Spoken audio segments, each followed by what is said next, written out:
ராமநாதபுரம் அருகே உள்ள மீன் மார்க்கெட்டில் சோதனை நடத்திய உணவு பாதுகாப்புத்துறை அதிகாரிகள் கெட்டுப்போன மீன்களை பறிமுதல் செய்தனர்.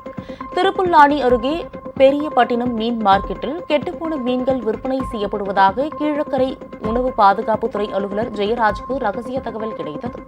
இதனைத் தொடர்ந்து பெரியபட்டினம் மீன் மார்க்கெட்டில் உணவு பாதுகாப்புத்துறை அதிகாரிகள் ஆய்வு செய்தனர். அப்போது 17 கிலோ கெட்டுப்போன மீன்கள் பறிமுதல் செய்து அழித்தனர். மேலும் மீன் விற்பனையாளர்களிடம் மீன்களை விற்பனை செய்ய உணவு பாதுகாப்புத்துறை அதிகாரிகளிடம் உரிய அனுமதி பெற்றிருக்க வேண்டும் என அறிவுறுத்தினர். உங்கள் ராஜ் நியூஸ் தொலைக்காட்சியில் திங்கள் முதல் வெள்ளி வரை தினந்தோறும் பிற்பகல் 2 மணிக்கு உங்கள் பகுதியில் உள்ள குறைகளை நேரலையில் தெரிவிக்கும் புகார் பெட்டி நிகழ்ச்சி. பங்கு பெறுங்கள், பயனடையுங்கள், காணத் தவறாதீர்கள்.